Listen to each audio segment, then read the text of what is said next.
विद्यार्थी मित्रांनो, बल व दाब हा पाठ आता आपण जाणून घेणार आहोत. या पाठावर आधारित असलेला प्रश्नसंच आपण समजून घेणार आहोत. पहिला प्रश्न, दाबाचे एसआय पद्धतीतील एकक कोणते आहे? What is the unit of pressure in SI system? Newton per metre cube, kilogram per metre square, pascal per metre square, newton per metre square. विद्यार्थी मित्रांनो, दाबाचे एसआय पद्धतीतील एकक आहे न्यूटन पर मीटर स्क्वेअर. दाब म्हणजेच बल भागिले क्षेत्रफळ. बलाचे एसआय पद्धतीतील एकक आहे न्यूटन आणि क्षेत्रफळाचे एकक आहे मीटर स्क्वेअर. त्यामुळेच दाबाचे एकक आहे newton per metre square. Pressure is equal to force upon area. पुढचा प्रश्न, बलाचे एसआय पद्धतीतील एकक कोणते आहे? What is the unit of force in SI unit? Newton, kilogram, pascal, joule. विद्यार्थी मित्रांनो, बलाचे एसआय पद्धतीतील एकक आहे newton. SI unit of force is newton. जेव्हा एक लाकडी खोके ढकलले जाते तेव्हा त्याच्यावर प्रयुक्त झालेले बल टिंबटिंब असते. When a box starts moving, then force applied on the box is dash dash. स्थितिक विद्युत बल, असंतुलित बल, संतुलित बल आणि असंपर्क बल. विद्यार्थी मित्रांनो, जेव्हा एक लाकडी खोके ढकलले जाते तेव्हा त्याच्यावर प्रयुक्त झालेले बल असंतुलित बल असते. खोक्याला दोन्ही बाजूने असमान बले लावल्याने असंतुलित बल कार्यरत होते व त्याची परिणती त्याला गती मिळण्यात होते. When unequal forces applied to the box on the two sides and unbalanced forces acts on box, resulting in imparting motion to the box.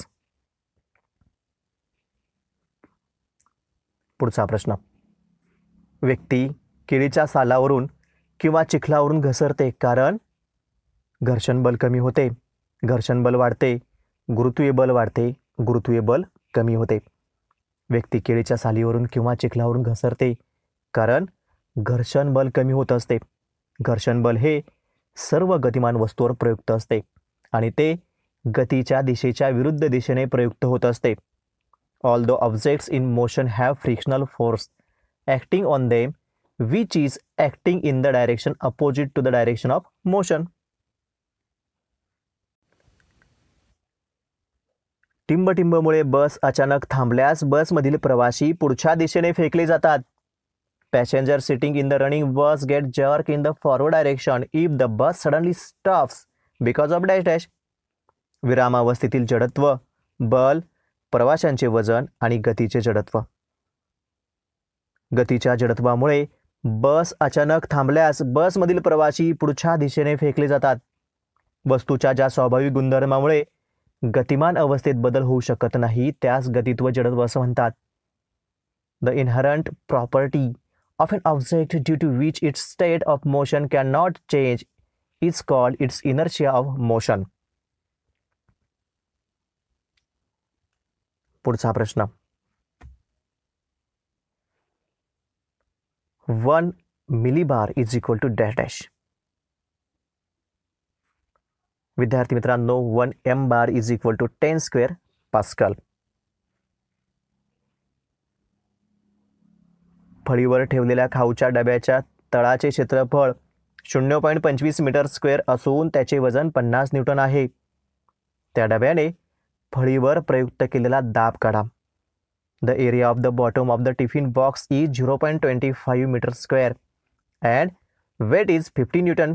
Calculate the pressure exerted by the box on the shelf.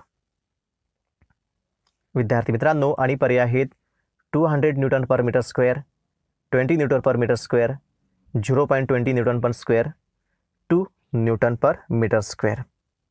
विद्यार्थी मित्रांनो, उदाहरणात जर विचार केला आपण तर आपल्याला बल 50 न्यूटन दिलेला आहे, क्षेत्रफळ 0.25 मीटर स्क्वेअर दिलेला आहे आणि सूत्र आहे pressure is equal to force upon area. दाब म्हणजेच बल भागिले क्षेत्रफळ. दाब बरोबर बल आहे 50 न्यूटन आणि क्षेत्रफळ आहे 0.25 मीटर स्क्वेअर. म्हणजेच बल भागिले क्षेत्रफळ म्हणजे 50 न्यूटन भागिले 0.25 मीटर स्क्वेअर. म्हणजेच दाब बरोबर 200 न्यूटन पर मीटर स्क्वेअर. पुढचा प्रश्न, जर दोन बले एकाच वस्तूवर परस्पर विरुद्ध दिशेने लावली तर त्यांच्या टिंबटिंब एवढे बल प्रयुक्त होते. If two forces are applied on an object in direction opposite to the each other, a force equal to their dash dash acts on the object. Difference, addition, multiplication, ratio. विद्यार्थी मित्रांनो, जर दोन बले एकाच वस्तूवर परस्पर विरुद्ध दिशेने लावली तर त्याच्या फरका एवढे बल वस्तूवर प्रयुक्त होते.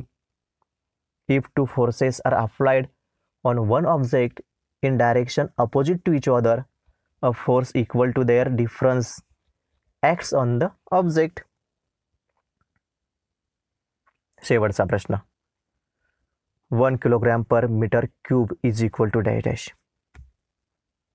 0.01 gram per centimetre cube, 10 cube gram per centimetre cube, 1 gram per centimetre cube, 0.001 gram per centimetre cube. विद्यार्थी मित्रांनो, 1 kilogram per metre cube is equal to 0.001 gram per centimetre cube. विद्यार्थी मित्रांनो, अशा प्रकारे आपण बल आणि दाब हा पाठ अगदी व्यवस्थितपणे जाणून घेतलेला आहे. कमेंट्समध्ये याच घटकावर आधारित असलेली क्विज दिलेली आहे, ती सोडवा, म्हणजे तुम्हाला हा घटक अगदी व्यवस्थितपणे समजणार आहे. धन्यवाद.